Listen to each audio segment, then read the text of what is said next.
ప్రభువును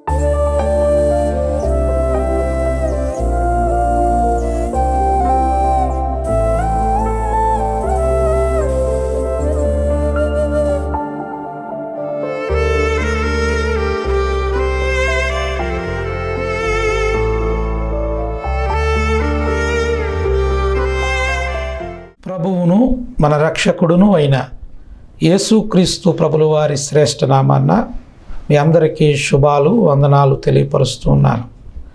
రక్షణ మార్గం అనే టీవీ ఛానల్ ద్వారా మిమ్మల్ని కలుసుకోవడానికి దేవుడిచ్చిన ఇట్టి కృపను బట్టి దేవునికి మహిమ కలుగును గాక. ఈరోజు మన వాక్య ధ్యానాంశము అపోస్తుల కార్యముల గ్రంథము 10వ అధ్యాయము మొదటి నుండి కొన్ని వచనాలను మనము ధ్యానం చేద్దాం. మీ దగ్గర పరిశుద్ధ గ్రంథము ఉన్నట్లయితే తప్పకుండా తీసి చూడమని మిమ్మల్ని మీకు తెలియపరుస్తూ ఉన్నాను. చదువుదామా? 10వ అధ్యాయము అపోస్తుల కార్యముల గ్రంథం 10వ అధ్యాయము మొదటి నుండి నేను చదువుతూ ఉన్నాను.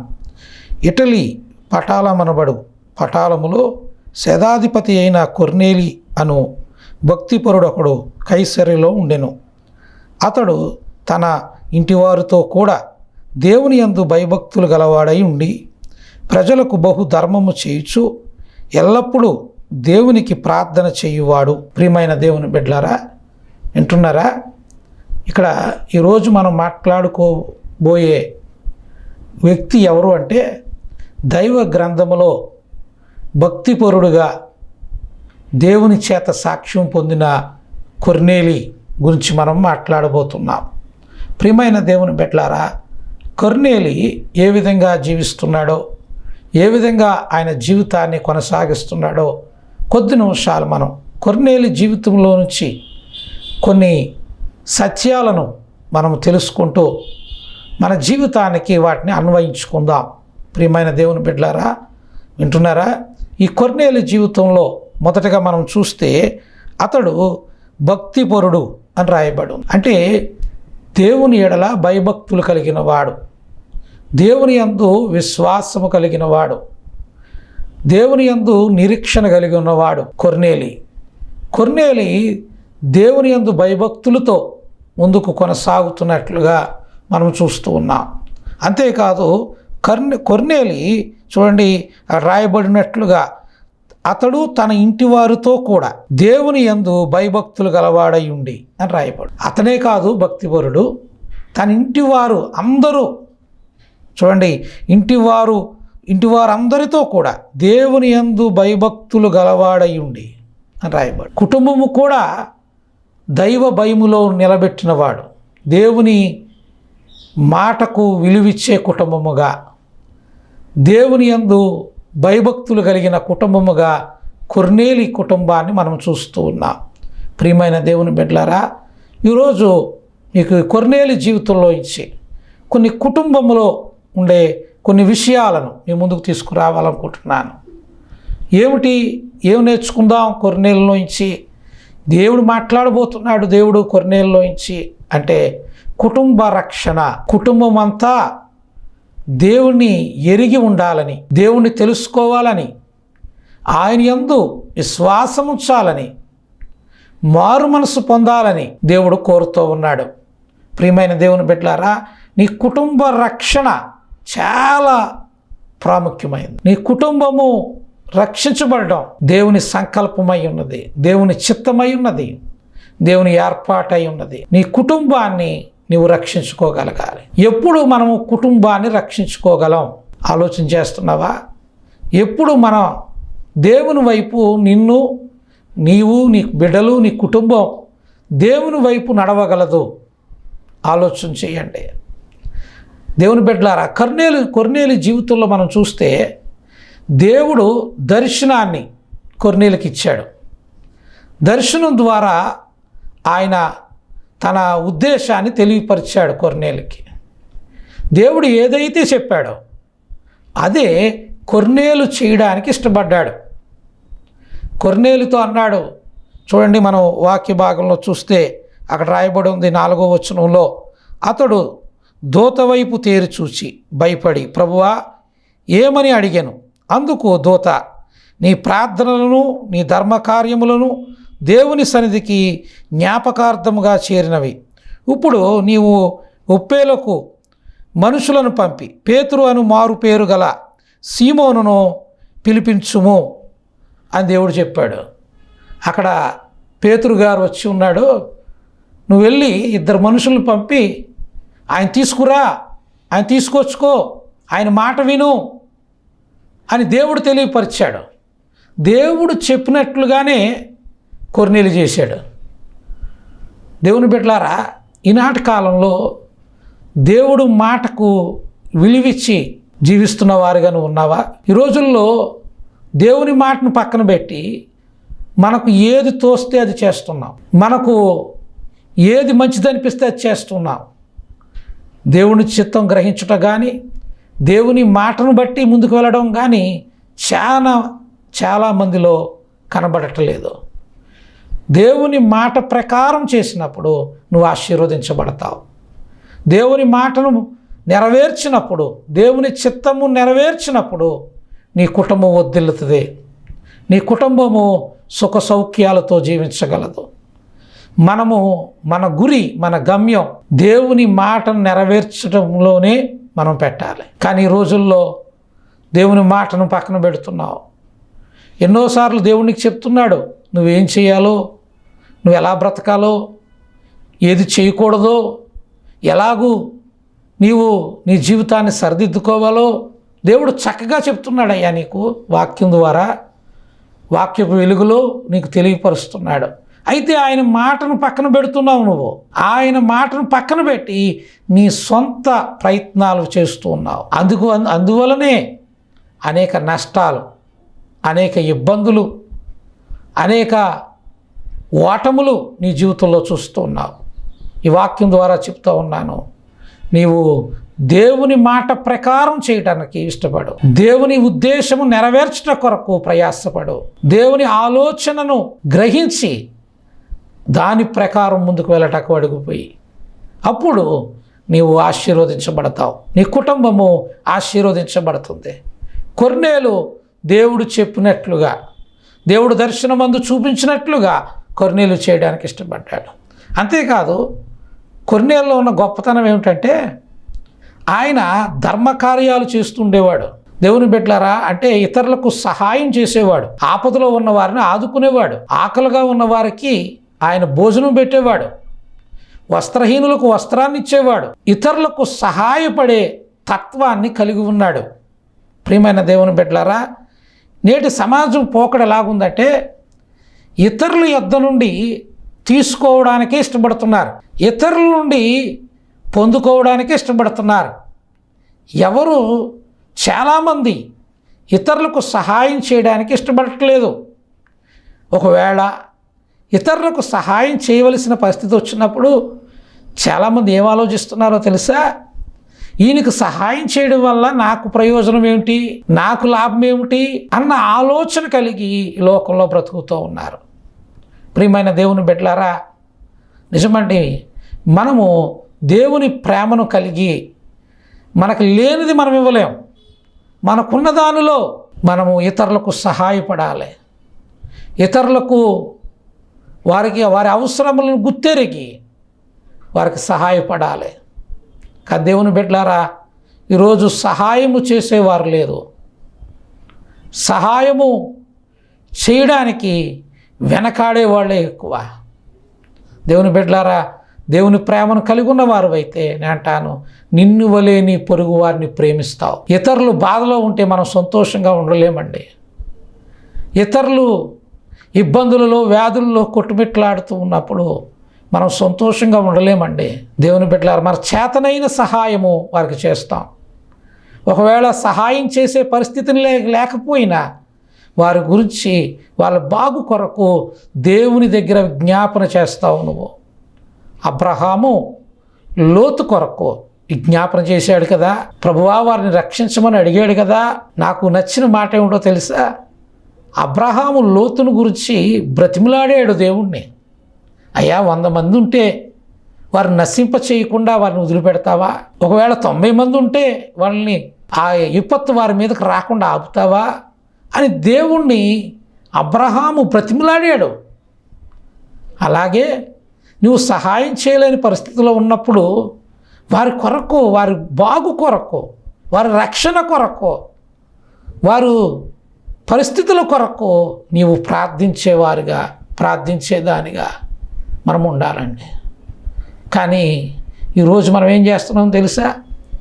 ఇతరులకు ఏదైనా ఇబ్బంది ఉంటే, ఇతరులు ఏదైనా ఇబ్బందులు పడుతుంటే మనం సంతోషించే పరిస్థితుల్లోకి వచ్చేసిన సమాజం. ఇతరులు ఇబ్బంది పడుతూ ఉంటే వీళ్ళకి ఇలాగ జరగవలసిందే, వీళ్ళకి ఇలాగ అవ్వవలసిందే, వీళ్ళకి ఇలా జరుగుతుందని నేను ముందే అనుకుంటున్నాను, ఇలాంటి మాటలు మాట్లాడుతూ ఉన్నారు. అయ్యా, ఈరోజు వారికి జరిగింది ఇబ్బంది, వారికి ఎదురైంది బాధ, ఇబ్బంది, రేపొద్దున మనకి ఎదురవ్వదని నువ్వు చెప్పగలవా? వారికి వచ్చింది వ్యాధి, ఆ వ్యాధి మనకు రాదని నువ్వు చెప్పగలవా? మరి ఇతరులను చూసి సంతోషించడం ఏంటి? ఇది ఎవరి లక్షణం? ఇది ఎవరి యొక్క లక్షణం అయి ఉంది అంటే సాతాను లక్షణం, అది దుష్టుడి లక్షణం. అది ఇతరులు నశించిపోతూ ఉంటే వాడు సంతోషిస్తాడట. కానీ నీవు నేను మనమందరం దేవుని బిడ్డలం కదా. ఇతరులు ఇబ్బందుల్లో ఉన్నప్పుడు, సహాయం చేయలేని పరిస్థితిలో ఉన్న వాళ్ళ బాగు కొరకు, వాళ్ళ రక్షణ కొరకు దేవుని సన్నిధిలో ప్రార్థన చేయాలి. దేవుని బిడ్డలారా, కొర్నేలి ధర్మకార్యాలు చేసేవాడుగాను, దేవుని మాట ప్రకారం జీవించేవాడుగా కొర్నేలి ఉన్నాడు. ప్రియమైన దేవుని బిడ్డలారా, కొర్నేలే కాదు, ఇంకా నాకు ఆశ్చర్యం వేసింది ఏంటంటే, కొర్నేలి ఇంట్లో పనిచేయవారు కూడా నమ్మకమైన వారుగా వాళ్ళు ఉన్నారు. నిజమండి, ఎంత చక్కని కుటుంబాన్ని కట్టాడు కొర్నేలి, ఎంత మంచి కుటుంబాన్ని సిద్ధపరిచాడు కొర్నేలి. దేవుని బిడ్డలారా, ఈ వాక్యం ద్వారా తెలియపరుస్తున్నాను, మీ కుటుంబం కూడా అట్టి కుటుంబంగా ఉండాలని దేవుడు ఆకాంక్షిస్తున్నాడయ్యా. నీ కుటుంబం కూడా అటువంటి భయభక్తులు కలిగి ఉండాలని దేవుడు, ఆయన చిత్తమై ఉందని నువ్వు గ్రహించాలి. ప్రియమైన దేవుని బిడ్డలారా, కానీ ఈరోజు కుటుంబాల్లో, చాలా కుటుంబాల్లో శాంతి లేదు, సమాధానము లేదు, సంతోషము లేదు. చాలా కుటుంబాల్లో అనేకమైన ఇబ్బందులు, అనేక వ్యాధులు, సమస్యలు, రుగ్మతలు, వాటితో కొట్టుమిట్లాడుతూ ఉన్నారు. కారణం ఏంటో తెలుసా? దేవుని వాక్య ప్రకారం, దేవుని మాట ప్రకారం నీ బ్రతుకుని మలుచుకోకపోవడమే, నీ కుటుంబాన్ని మలుచుకోకపోవడమే. దానివల్లనే మీ కుటుంబాలు ఇబ్బందులు గుండా, నష్టం గుండా ప్రయాణిస్తూ ఉన్నాయి. చూడండి, రెండవదిగా మనం చూసాం కదా, ధర్మకార్యాలు. నేను దేవుని బిడ్డగా మనము కూడా దేవుని సమాజం కొరకు, సమాజ శ్రేయస్సు కొరకు బైబిల్లో చక్కగా దేవుడు రాయించాడు. పేదలకు ఇచ్చేవాడు, యెహోవాకు అప్పిచ్చేవాడు. దేవుని బిడ్డలారా, నిజమేండి, పేదల యెడల మన కనికరం కలిగిన వారుగా ఉండాలి, దయ కలిగిన వారుగా ఉండాలి, సహాయము చేయువారుగా మనం ఉండాలి. దేవుని బిడ్డలారా, రెండవదిగా కొర్నేలును మనం చూసాం. ఇంకా మనం కొర్నేలు జీవితాన్ని గమనిస్తే, కొర్నేలు దేవుడు దర్శనమందు చూపించినట్లుగా పేతురు గారిని తీసుకురావడం కొరకు ఇద్దరిని పంపించాడు. పేతురు గారికి కూడా దేవుడు దర్శనం చూపించాడు. వెళ్ళక ముందే దేవుడు దర్శనం చూపించాడు. ఆ దర్శనం యొక్క అర్థం ఏమిటి అంటే, దాని భావం ఏమిటి అంటే, ఆయన అందరినీ ప్రేమించే దేవుడు, ఏ ఒక్కరిని ఆయన దూరపరిచే దేవుడు కాదు, ఏ ఒక్కరిని విడిచిపెట్టేవాడు కాదు, అందరినీ సమానంగా ప్రేమించే దేవుడు ఆయన అని పేతురుకు ఆ దర్శనం ద్వారా తెలియపరిచాడు దేవుడు. అప్పుడు వరకు పేతురు అనుకున్నాడు, యూదులకే సువార్త, యూదులకే దేవుని వాక్యం అనుకున్నాడు. కానీ ఎప్పుడైతే దేవుడు అందరూ సమానులే, అందరి ఎడల నేను ప్రేమ కలిగి ఉన్నాను, అందరూ రక్షించబడాలి, అందరికీ ప్రభువై ఉన్నానని పేతురుకు దర్శనం ద్వారా తెలియపరిచాడో, అప్పుడు పేతురు యొక్క ఉద్దేశం మారిపోయింది, పేతురు యొక్క ఆలోచన మారిపోయింది. నిజమే దేవుని బిడ్డలారా, మన ఆలోచన కూడా మారాలి. మనము కూడా ఏం చేస్తాం తెలుసా? ఒకరినొకలాగా చూస్తూ ఉంటాం. ఈరోజు అండి చాలామంది దేవుని బిడ్డలు దేవుని తెలిసిన వారు కూడా మనము వ్యత్యాసాలు చూపిస్తూ ఉన్నాం. చూడండి, మనమందరము క్రీస్తు అను రక్తము చేత కడగబడిన వారం, మనమందరం ఒకటే కుటుంబం, మనమందరము ఆయన తండ్రిగా మనం బిడ్డలుగా ఉన్నవారం. మనకి ఏ భేదము లేదు, అందరూ సమానమే దేవుని దృష్టి. అయితే మనకి దేవునికి లేని తారతమ్యాలు మనకెందుకండి? ఈరోజు నేను 3 విషయాలు మీకు చెప్తున్నాను. ఈ తారతమ్యాల గురించి ఆలోచన చేసినప్పుడు డబ్బును బట్టి వ్యత్యాసం చూపించేవారు ఉన్నారు ఈ లోకంలో. డబ్బున్న వాడికి ఒక రకమైన మర్యాద, వాడు పిలవకపోయినా, వాడు మాట్లాడకపోయినా మనం మాట్లాడతాం, వాళ్ళు మనం గౌరవించకపోయినా అవండి వాళ్ళ మాట కొరకు ఎదురు చూస్తూ ఉంటాం, వాళ్ళకి చాలా గౌరవించి చేస్తూ ఉంటాం డబ్బున్న వారితో.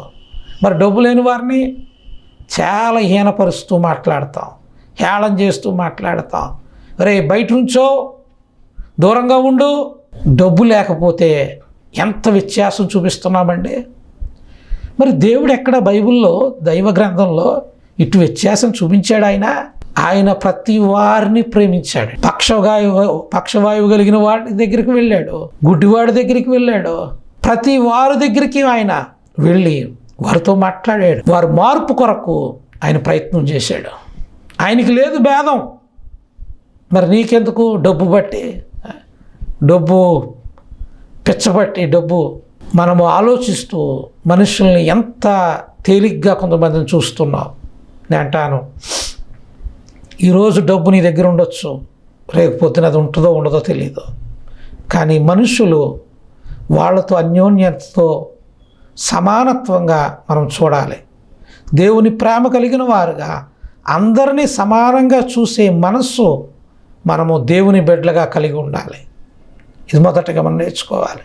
పేతురుకు వెంటనే దేవుడు మాట్లాడిన వెంటనే ఆయన ఉద్దేశం మారినట్లు ఈ వాక్యం వింటున్న నీవు ఇక నుండైనా వ్యత్యాసాన్ని మాని సమానత్వాన్ని కలిగి జీవించు. రెండవదిగా కులాన్ని బట్టి వ్యత్యాసం చూపిస్తారు కొంతమంది. నా కులస్తుడైనా మావాడైనా అని చూపిస్తూ ఉంటారు. దేవుని బిడ్డలారా, కులము మనము ఏర్పరచుకున్నది, అది దేవుడు ఏర్పరిచింది కాదు. ఈ కులం అనేది ఎక్కడి నుండి వచ్చింది తెలుసా?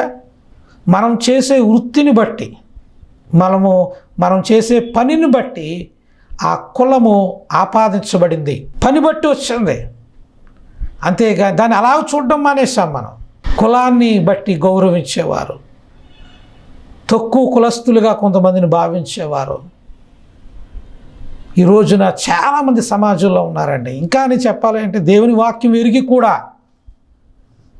ఒక వివాహం చేయవలసి వస్తే వాడు మంచివాడా, దేవుని భయంలో పెరిగాడా, వాడు దేవుని ఎరిగిన వాడేనా, దేవునిలో మంచి సాక్ష్యం కలిగి ఉన్నవాడేనా, తాను తన భార్యను పెంచుకోగలడా, ఇవి చూడట్లేదు. మనం ముందుగా చూసేది ఏంటో తెలుసా? మొట్టమొదటగా మన మైండ్లో ఆలోచించేది ఏంటంటే ముందు అతడు మన కులస్తుడేనా, అంటే వేరే ఒక కులస్తుడైతే అతడు అసలు మనిషే కాదన్నట్టు చూస్తాం మనం. కానీ దేవుని అలా చూడలేదే, దేవుడికి ఆ తారతమ్యం లేదే. ఆయన అందరినీ ప్రేమించాడు, ఆయన అందరికీ దేవుడై ప్రభువై ఉన్నాడు. ఆయన ఈరోజు కులాన్ని బట్టి వ్యత్యాసం చూసేవారుగా ఉన్నారు. మరొకటిగా చూడండి, డబ్బును బట్టి వ్యత్యాసం, కులమును బట్టి వ్యత్యాసం, కొంతమంది వారికున్న అధికారం బట్టి వ్యత్యాసం చూపిస్తారు.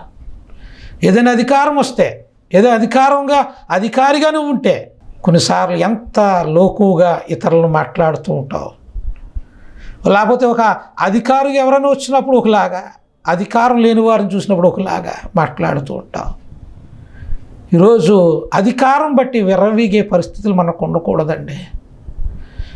దేవుడు సర్వాధికారి కదా, ఆయన సర్వసృష్టిని కలగజేసిన అంత అధికారం కలిగి ఉన్న దేవుడు కూడా నీకోసం నా కోసం ఈ లోకానికి రాలేదా? ఆయన నీకోసం నా కోసం శ్రమ అనుభవించలేదా? నీకోసం నా కోసం ఆఖరి రక్తపు బొట్టు వరకు సిలువలో కార్చలేదా? ఆయన తన అధికారము, నేను అధికారిని, నేను సర్వాధికారిని అని వ్యత్యాసం ఎక్కడైనా చూపించాడండి? ఆయన వ్యత్యాసం ఏది చూపించలేదు. మరి దేవునికి లేని తారతమ్యం నీకెందుకు? చూడండి, పేతురుకు దర్శనం ద్వారా తెలియపరిచాడు. మరలా కొర్నేలు ఇంటికి పేతురు వచ్చే సమయానికి కొర్నేలట తన స్నేహితులను తీసుకొచ్చి అక్కడ కూర్చోబెట్టాడు. తనకి దగ్గర బంధువులను తీసుకొచ్చి అక్కడ కూర్చోబెట్టాడు. దేవుని దాసుడు వచ్చినప్పుడు పేతురు రాగానే అతని కాళ్ళకు సాష్టాంగ నమస్కారం చేశాడు. అప్పుడు పేతురు అంటాడు కదా, అయ్యా నేను నీలాంటి మనుషున్నే అని చెప్పాడు. దేవుని బిడ్డలారా, అక్కడ ఆ వాక్య భాగంలో మనం గ్రహించవలసింది ఏమిటంటే, తాను ఒక్కడే కాదు దేవుని మాట వినాలనుకోవడం, తన బంధువులు కూడా వినాలి, నా స్నేహితులు కూడా రక్షించబడాలి. ఇతరుల పట్ల ఎంత మంచి దృక్పథం కొర్నేలులో కనపడింది.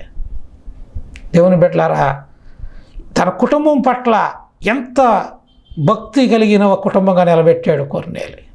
ప్రియమైన దేవుని బిడ్డల, ఈరోజు వాక్యం ద్వారా నేను ముగించేస్తున్నాను, ముగింపు మాటల్లోకి వస్తూ ఉన్నాను. కుటుంబము దైవ భయం కలిగిందిగా ఉండాలంటే ముందుగా అంటాను, కుటుంబాన్ని నడిపిస్తున్న కుటుంబ యజమానుడిగా, తండ్రిగా, తల్లిగా ఉన్న నీవు దేవునిలో ఇట్టి లక్షణాలు నీవు కలిగి ఉంటే, కొర్నేలు కలిగి ఉన్న జీవితాన్ని, అట్టి జీవనాన్ని మనం కలిగి ఉంటే తప్పకుండానండి మీ కుటుంబం కూడా దేవునిలో వారు కూడా నిలవబడగలరు. దేవుని బిడ్డలారా, ఈ వాక్యం వింటున్న ప్రియ సోదరుడు, సోదరి, కొర్నేలు వారందరికీ దేవుని వాక్యాన్ని ప్రకటించాడు. ప్రకటించడానికి, వాళ్ళందరూ దేవుని మాట వినటానికి ఆయన ఒక మార్గముగా ఉపయోగపడ్డాడు. దేవుని బిడ్డలారా, కొర్నేలు జీవితంలో నుంచి మనం నేర్చుకుంటున్న ఈ జీవిత సత్యాలను మనము కూడా కలిగి ఉందామండి. మనము కూడా మన కుటుంబాన్ని దైవ భయము కలిగిన కుటుంబంగా చిన్ననాటి నుండి నీ బిడ్డలను భయభక్తులతో పెంచడం, దేవుని వాక్యము వారికి వివరించడం, దేవుని గొప్పతనాన్ని వారికి తెలియపరచడం మనం చేయాలి. రెండవదిగా మనం విన్నాం, కొర్నేలు ధర్మ కార్యాలు చేసేవాడని. మనం కూడా లేని తీసుకొచ్చి పెట్టవసరం లేదు. నీకు లేని తీసుకొచ్చి ఎవరి దగ్గర తెచ్చి నువ్వు ఇతరులకు ఇవ్వవసరం లేదు. నీకున్న దానిలో, లేక నువ్వు తినగా మిగిలిన దానిలో అది ఇతరులకు సహాయం చేయగలవు కదా. దేవుని బిడ్డలారా, మనము అట్టి దేవుని ప్రేమను లోకానికి చూపించాలి. అట్టి దేవుని ప్రేమను మనము కలిగి మనం ఈ లోకంలో జీవించాలి. చూడండి, పేతురు ఓ మాట గుర్తు చేసి ముగిస్తాను. పేతురు కూడా ఏ భేదము లేకుండా అందరూ సమానులే, అందరికీ ఆయన ప్రభువై ఉన్నాడనే సత్యాన్ని వెల్లడిపరిచాడు. మన దృష్టిలో కూడా భేదాభిప్రాయాలు పెట్టుకోవద్దండి. దేవుని బిడ్డలారా, నిజమే, నేను భేదాభిప్రాయాలు పెట్టేవారిని ఒకటి రెండు ప్రశ్నలు వేయాలనుకుంటాను. ఏమిటో తెలుసా? కొంతమంది కులానికి ప్రాధాన్యత ఇస్తూ ఉంటారు కదా. ఇటువంటి వారిని ఎప్పుడైనా నేను అడగాలన్న నా హృదయంలో ఉన్న ప్రశ్న మీ ముందు పెడుతున్నాను. ఏమిటంటే, అయ్యా, నీకు ఏదైనా జబ్బు వచ్చినప్పుడు, లేకపోతే బాధ వచ్చినప్పుడు, వ్యాధి కలిగినప్పుడు, ప్రమాదం సంభవించినప్పుడు నీకు ఆపరేషన్ చేసేవాడు, లేకపోతే నీకు వైద్యం చేసేవాడు ఏ కులస్తుడని నువ్వు చూస్తావా, చూడవా? ఏమండి, చూస్తారా?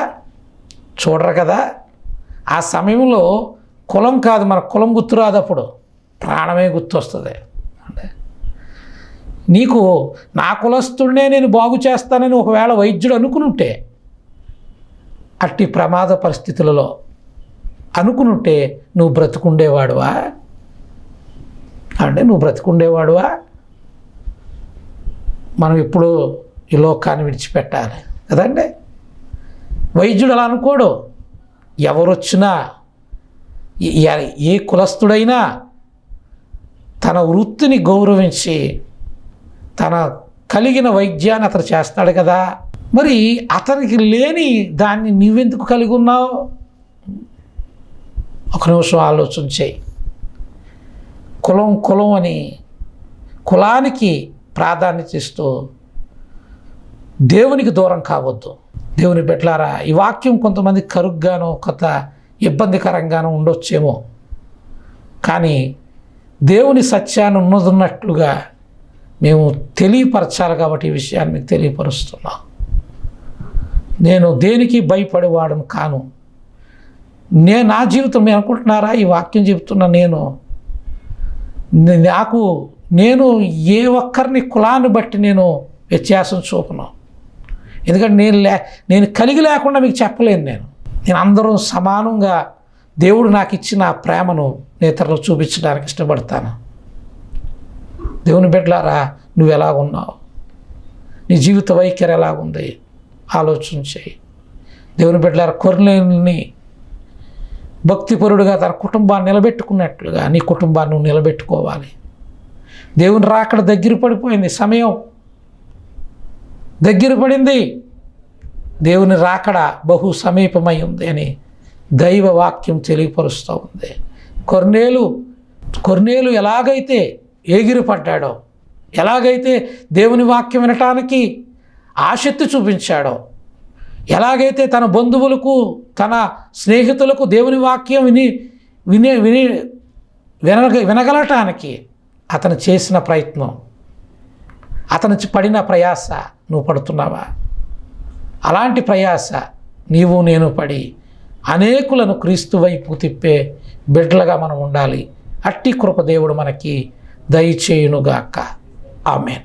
ప్రార్థన చేసుకుందాం. కళ్ళు మూయండి, ప్రార్థన చేద్దాం. మహాపరిశుద్ధుడు అయిన మా తండ్రి, మహిమ కలిగిన దేవ, కొర్నేలు జీవితంలో నుంచి మాతో నువ్వు మాట్లాడావు. కొర్నేలు దైవ భయము కలిగిన వాడుగా ప్రభువా తన కుటుంబాన్ని భక్తిలో నిలిపేవాడుగా ఉన్నాడు.